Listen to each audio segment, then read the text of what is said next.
Le 18 novembre 2025, CNBC annonçait que Rheinmetall ambitionnait de quintupler son chiffre d'affaires d'ici 2030, passant de 10 à 50 milliards d'euros. L'action grimpait de 19% en un an. L'Allemagne prévoit de dépenser 377 milliards d'euros en nouvelles armes. L'Europe se réarme comme jamais depuis la Seconde Guerre mondiale. Mais voici le nœud du problème. En 1944, l'armée la plus puissante du monde se dressait face à une ligne de défense allemande. On l'appelait la ligne Siegfried. Les Américains la surnommaient le rempart de l'Ouest. Et ce qui s'y est passé a été classifié secret pendant 40 ans.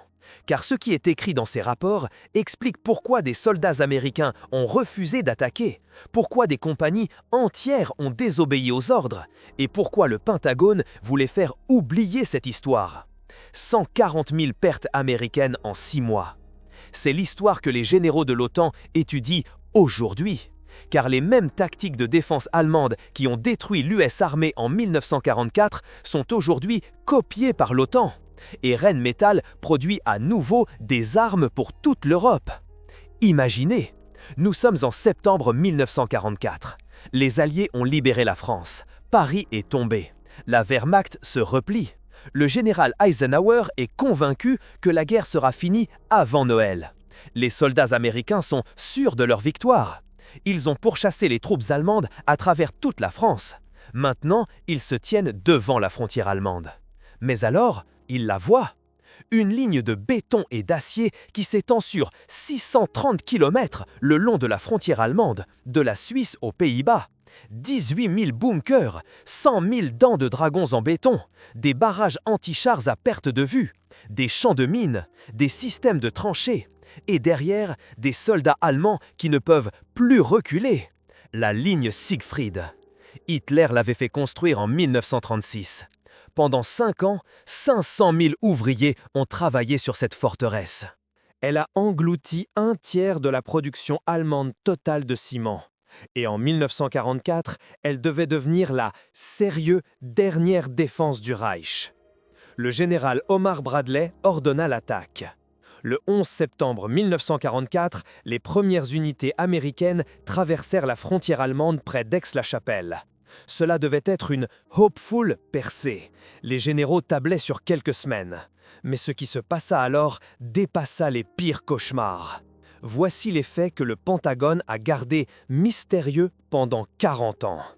Au cours des 2 premières semaines, l'US Army a perdu plus de soldats que lors de tout le débarquement en Normandie. La 28e division d'infanterie a été tellement sade qu'elle n'existait plus en tant qu'unité de combat. Le 22e régiment d'infanterie a subi 86% de pertes. 86%. Cela signifie que sur 100 soldats, seuls 14 sont revenus indemnes. Un officier américain écrivit dans son rapport classifié « Pour chaque mètre d'avance, nous sacrifions un homme. Les Allemands combattent depuis des bunkers que notre artillerie ne peut pas percer. Ils connaissent chaque mètre carré du terrain. Pas nous. Nos soldats meurent avant même de pouvoir voir l'ennemi. » C'était la forêt de Hürtgen. 50 km² de forêt d'épicéas dense juste derrière la ligne Siegfried. Les Allemands en avaient fait un piège mortel parfait. Les arbres étaient si denses que les chars américains ne pouvaient pas passer. L'artillerie était inutile, car les obus explosaient dans la cime des arbres et projetaient des éclats de bois mortels vers le bas. Les Américains appelaient ce phénomène des « tree bursts » et cela tuait plus de soldats que les balles allemandes. Le soldat de première classe Robert Miller de la 4e division d'infanterie a survécu à la forêt de Hürtgen. 40 ans plus tard, lorsque les rapports ont été déclassifiés, il a donné sa première interview. Nous l'appelions l'abattoir. Chaque matin, des hommes entraient dans la forêt. Chaque soir, la moitié ne revenait pas. Les Allemands avaient caché des nids de mitrailleuses partout, des MG42. Nous n'entendions que ce bruit, ce crépitement. Et puis, les hommes tombaient à côté de nous, un après l'autre.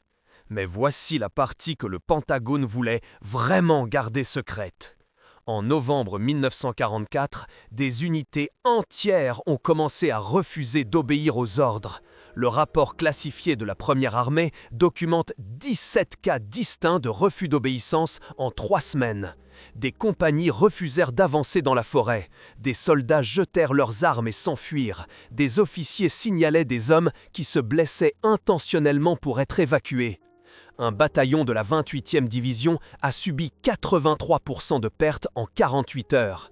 Le commandant, le major Harold Turner, a été interviewé après la guerre. « Je n'avais plus de compagnie, je n'avais plus de section. J'avais des hommes isolés qui se cachaient dans des trous d'obus et priaient. Lorsque l'ordre est arrivé d'attaquer à nouveau, mon sergent a dit que les hommes n'en pouvaient plus physiquement et psychologiquement. J'ai dû signaler en arrière que nous n'étions plus capables de combattre. » Le Pentagone a classifié ce rapport comme secret, car il prouvait que les soldats américains avaient échoué face aux défenseurs allemands, non pas par manque de courage, mais parce que les tactiques allemandes étaient supérieures. Et c'est là que ça devient intéressant. La Wehrmacht avait appliqué dans la forêt de Hurtgen une doctrine que toute armée de l'OTAN étudie aujourd'hui. L'Oftrax tactique, le commandement décentralisé. Chaque bunker, chaque nid de mitrailleuses opérait de manière indépendante. Les Allemands donnaient à leurs sous-officiers et adjudants l'autorité de décider de manière autonome. Alors que les officiers américains devaient attendre des ordres d'en haut, les Allemands réagissaient en quelques secondes. Le général James Gavin, commandant de la 82e division aéroportée, écrivit plus tard dans ses mémoires: « Les Allemands dans la forêt de Hurtgen se sont battus comme aucune armée que je n'avais jamais vue. Chaque soldat semblait savoir exactement ce qu'il devait faire, sans attendre d'ordre. Nos gars étaient tout aussi courageux.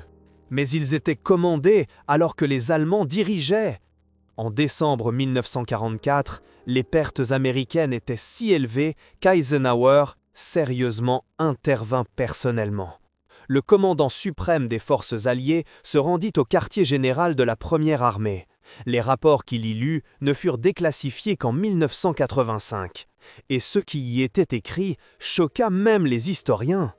33 000 morts et blessés rien que dans la forêt de Hurtgen. 9 000 autres pertes dues à la fatigue de combat, à la pneumonie et au pied des tranchées.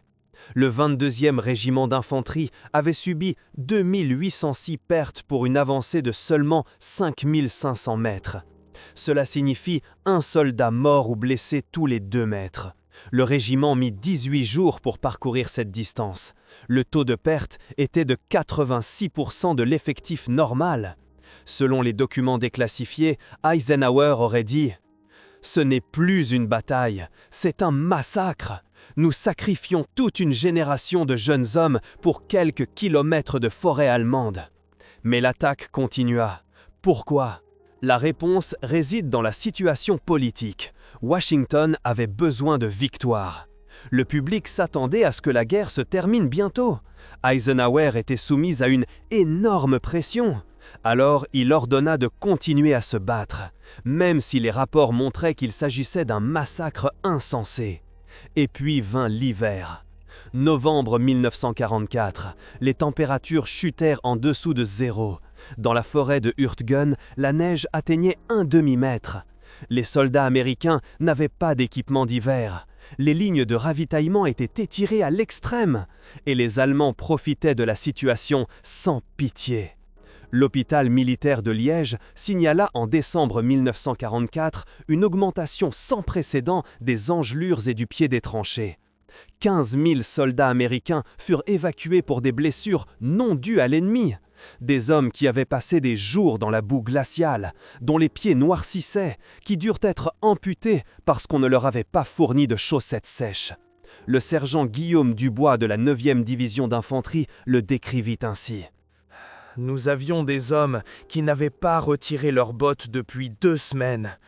Leurs pieds étaient gonflés, pourris. On pouvait sentir l'odeur avant de les voir. Et puis, les Allemands arrivaient, avec des tenues de camouflage blanches d'hiver, bien équipés, reposés, alors que nous étions à moitié gelés dans nos trous. » En janvier 1945, la campagne autour de la ligne Siegfried avait coûté un total de 140 000 pertes américaines. C'était plus que toute l'offensive des Ardennes, plus que la bataille d'Okinawa. Ce fut la plus longue bataille unique que l'armée américaine ait jamais menée. Et elle est aujourd'hui presque oubliée. Mais pourquoi ? Le rapport d'après-action classifié de la Première Armée contient la réponse. Le document a été déclassifié en 1985. À la page 47, on trouve une phrase remarquable. La supériorité tactique de la défense allemande sur la ligne Siegfried ne devrait pas être publiquement discutée. L'impact psychologique sur la population américaine et les futurs efforts de recrutement seraient inacceptables. Autrement dit, le Pentagone ne voulait pas que les Américains apprennent à quel point les tactiques de défense allemandes étaient efficaces, combien de jeunes hommes étaient morts dans une forêt oubliée, et que des soldats américains avaient refusé d'obéir aux ordres. Pendant 40 ans, cette dissimulation a fonctionné. La ligne Siegfried a été à peine mentionnée dans les livres d'histoire. La forêt de Hurtgen était une simple note de bas de page. Alors que le jour J et l'offensive des Ardennes sont devenus des films hollywoodiens, la bataille la plus sanglante de l'armée américaine a disparu dans le brouillard de l'histoire. Mais ensuite, les documents ont été déclassifiés. En 1985, l'armée américaine a déclassifié une grande partie des rapports. Des historiens comme Charles MacDonald et Gérard Leduc ont commencé à reconstituer la vérité. Et ce qu'ils ont découvert a ébranlé le récit officiel. Les défenseurs allemands étaient en infériorité numérique de 3 contre 1. Ils avaient moins d'artillerie, moins de soutien aérien. Pratiquement pas de chars, mais ils ont tenu pendant 6 mois. Et ils ont infligé à l'armée la plus puissante du monde des pertes qui sont encore aujourd'hui sans précédent. Comment était-ce possible ? La réponse réside dans la doctrine militaire allemande. Et c'est là que la boucle se referme avec l'actualité d'aujourd'hui. La Wehrmacht avait développé dans les années 1930 une philosophie de commandement révolutionnaire, l'Auftragstaktik. Le principe était simple, mais radical. Au lieu de donner des ordres détaillés, chaque soldat recevait un confident objectif. La manière dont il atteignait cet objectif était sa décision. Un sergent allemand dans la forêt de Hurtgen n'avait pas à attendre des ordres. Il voyait une patrouille américaine, il décidait lui-même s'il attaquait ou se retirait, s'il déplaçait ou gardait sa position de MG42. Cette flexibilité rendait les défenseurs allemands mystérieux. L'armée américaine fonctionnait différemment. Les ordres venaient d'en haut. Chaque décision devait passer par la chaîne de commandement. Un sergent américain ne pouvait pas agir de manière indépendante. Il attendait des ordres, et pendant qu'il attendait, les Allemands réagissaient. Le général Patton écrivit dans son journal « Ces sacrés Allemands sont comme de l'eau. On appuie à un endroit et ils ressortent ailleurs.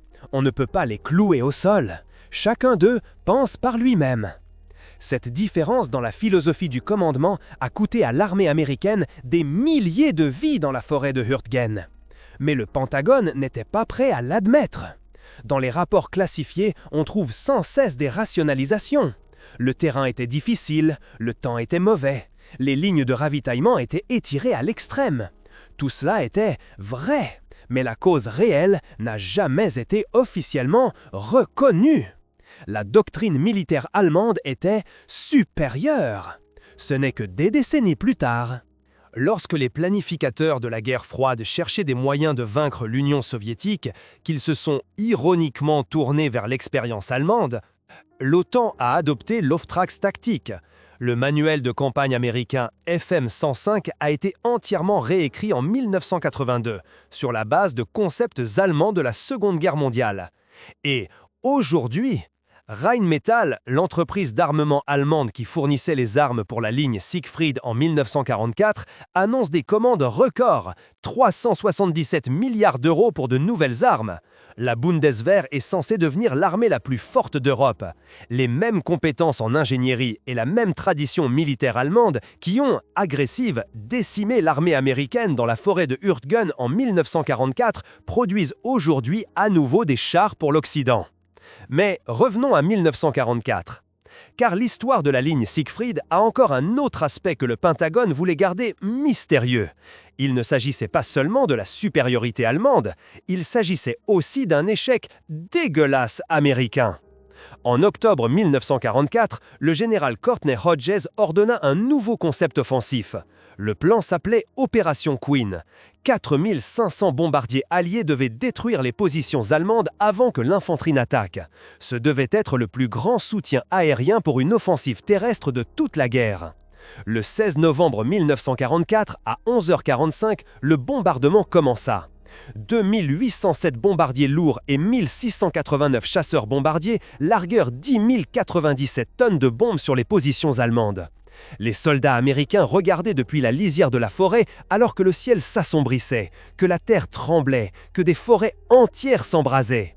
Et puis, ils attaquèrent. On s'attendait à ce que les défenseurs allemands soient anéantis, ou du moins tellement ébranlés que la percée serait rapide. Les généraux comptaient sur des pertes minimales. Ce qui se passa ensuite devint le plus grand échec de l'aviation alliée de la Seconde Guerre mondiale. Les Allemands avaient survécu. Dans leur bunker profond derrière la ligne Siegfried, les soldats avaient attendu la fin du bombardement. Dès que les bombardiers se furent éloignés, ils sortirent de leur cachette et ils tombèrent sur l'infanterie américaine qui était convaincue que la résistance était brisée. Leur résultat fut dévastateur. Dans les premières 24 heures après l'opération Queen, la première division d'infanterie, 1500 hommes. La 4e division d'infanterie en perdit 1200. La 104e division d'infanterie, déployée au combat pour la première fois, subit 83% de pertes dans sa compagnie de tête, en une seule semaine. Le soldat de première classe Harold Cunningham de la 1re division d'infanterie survécut au premier jour. Nous pensions qu'après le bombardement, il ne resterait plus rien. Nos officiers disaient que ce serait une promenade de santé. Puis nous avons atteint la lisière de la forêt et les MG-42 ont commencé à crépiter. C'était comme si le bombardement n'avait jamais eu lieu. Les Allemands étaient juste là, à attendre, prêts. Le Pentagone a classifié les résultats mystérieux, complets de l'opération Queen. Le rapport officiel de la 8th Air Force n'a été publié qu'en 1990 et il contient une analyse dévastatrice. Sur les 10 097 tonnes de bombes larguées, moins de 5% ont atteint leur cible réelle. Les bunkers allemands sont restés pour la plupart intacts. Le bombardement avait détruit plus d'arbres que d'ennemis. Le général Hodges écrivit à Eisenhower. L'opération Queen n'a pas fonctionné. Les positions allemandes sont intactes. Notre infanterie rencontre la même résistance qu'avant. J'ai besoin de plus d'hommes. Eisenhower envoya plus d'hommes. Et plus d'hommes moururent. En décembre 1944, l'IS Army se trouvait face à une situation impossible. La ligne Siegfried n'était pas percée. L'hiver s'est installé. Les pertes dépassaient toutes les prévisions. Et puis arriva la nouvelle qui changea tout. Le 16 décembre 1944, la Wehrmacht lança sa dernière grande offensive.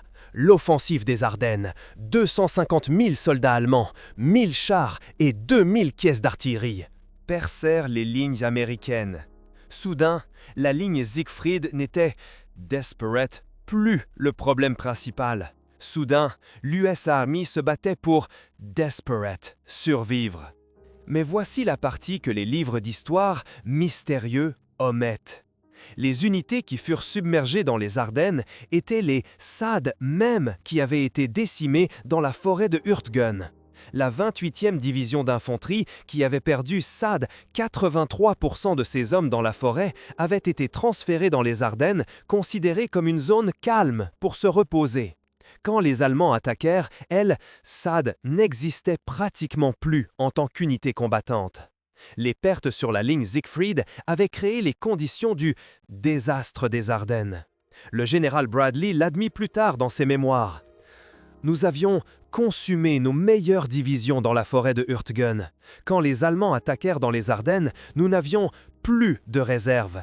Les brèches dans notre ligne étaient occupées par des unités épuisées et démoralisées. C'était une erreur qui coûta la vie à des milliers d'hommes. Mais cette erreur fut gardée mystérieuse pendant 40 ans.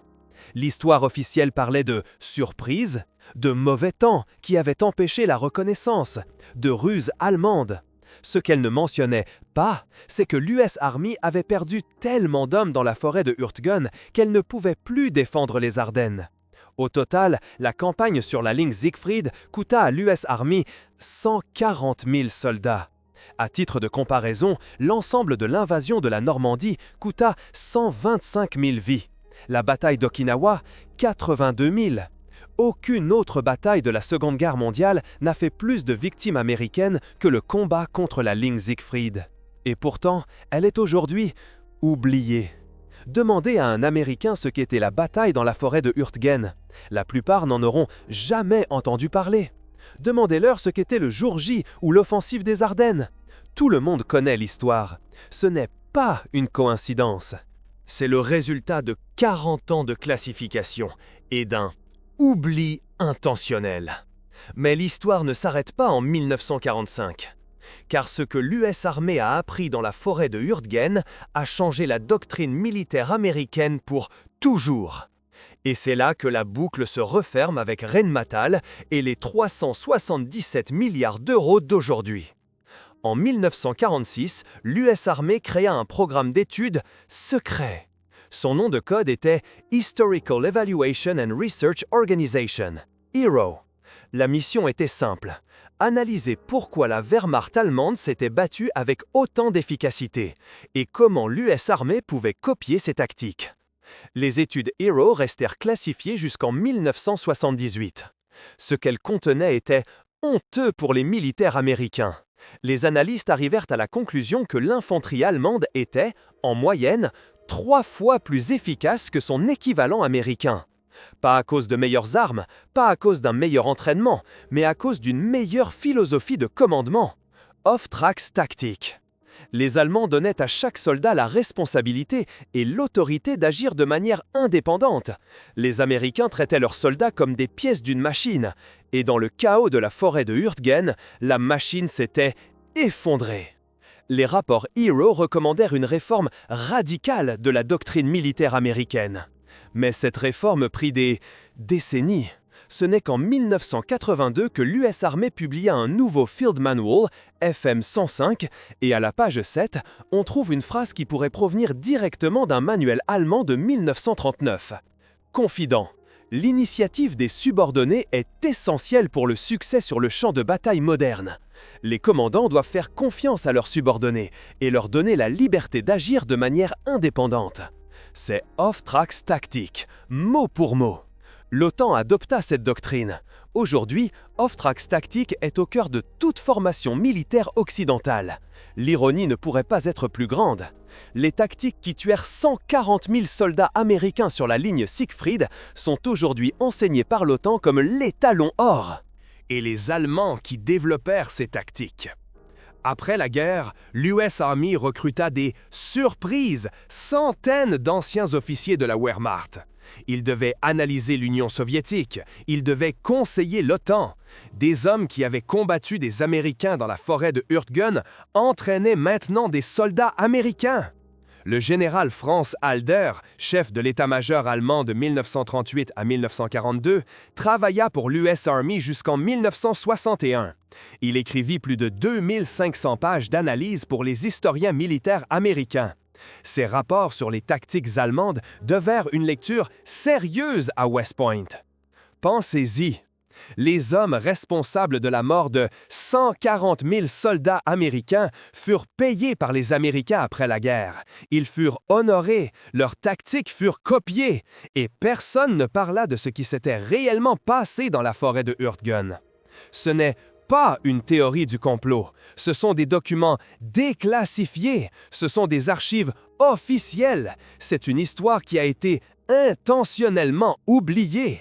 Mais ce n'est qu'une partie de l'histoire. Car la ligne Siegfried avait encore une autre leçon à offrir, une leçon qui est à nouveau pertinente aujourd'hui. Il ne s'agissait pas seulement de leadership, il s'agissait aussi de technologie. Les bunkers de la ligne Siegfried étaient des chefs-d'œuvre d'ingénierie, coulés en béton armé, qui résistaient aux bombardements les plus lourds, avec des systèmes de ventilation capables de survivre à des attaques au gaz toxique. avec des réseaux de communication qui fonctionnaient même sous le feu et avec des systèmes d'armes parfaitement adaptés à l'environnement. La MG42 était le cœur de cette défense. 1200 coups par minute, le taux de tir le plus élevé de toutes les mitrailleuses de la Seconde Guerre mondiale. Les Américains l'appelaient la scie d'Hitler parce qu'elle sonnait comme du tissu qu'on déchire. Dans la forêt de Hurtgen, le bruit de la MG42 fut la dernière chose que des milliers de soldats américains ont entendu. Et qui produisait la MG42? Rheinmetall. La même entreprise qui annonce aujourd'hui 377 milliards d'euros de commandes. Après la guerre, Rheinmetall a repris la production d'armes pour la Bundeswehr. La MG3, qui est encore utilisée aujourd'hui par la Bundeswehr, est une évolution directe de la MG42. L'ADN de la ligne Siegfried perdure. Mais Rheinmetall produit aujourd'hui bien plus que des mitrailleuses. Le Léopard 2 est considéré comme l'un des meilleurs chars du monde. Les véhicules de combat d'infanterie Puma sont équipés d'une confidente technologie de pointe. Rheinmetall fournit des munitions à l'Ukraine. Rheinmetall construit des usines dans toute l'Europe. Et Rheinmetall envisage de reprendre une usine Volkswagen désaffectée à Osnabrück pour la production de chars. Le 18 novembre 2025, CNBC annonçait: Rheinmetall prévoit de quintupler son chiffre d'affaires d'ici 2030, de 10 milliards à 50 milliards d'euros. Le PDG, Armin Paperger, a déclaré qu'une ère de réarmement avait commencé en Europe. Elle nous apporte des perspectives de croissance que nous n'avons jamais connues. Ce ne sont pas sérieux chiffres abstraits. C'est la même entreprise qui, en 1944, produisait les armes qui ont tué ou blessé 140 000 soldats américains. La même entreprise qui fournit aujourd'hui à nouveau des chars et des munitions à toute l'Europe. Le même savoir-faire allemand qui a rendu la ligne Siegfried inexpugnable. Mais voici la chose que personne ne dit. Les leçons de la ligne Siegfried n'ont jamais été oubliées. Elles ont simplement été renommées. Aujourd'hui, on ne parle plus de doctrine de la Wehrmacht. On parle de procédure standard de l'OTAN. Aujourd'hui, on ne parle plus de supériorité allemande. On parle de coopération occidentale en matière de défense. Et les fantômes de la forêt de Hurtgen. En 1995, Antoine Dubois est retourné à l'endroit où il avait combattu 50 ans auparavant. Il avait 73 ans. Il se tenait devant un bunker allemand qui était toujours dans la forêt, érodé mais intact. Et il a pleuré. Ils sont toujours là, mes camarades, dans le sol sous mes pieds, 50 ans plus tard, et ils ne les ont pas encore tous trouvés. Chaque année, des randonneurs trouvent des ossements, des plaques d'identification, des casques. La terre les rend lentement, mais l'histoire les a oubliés.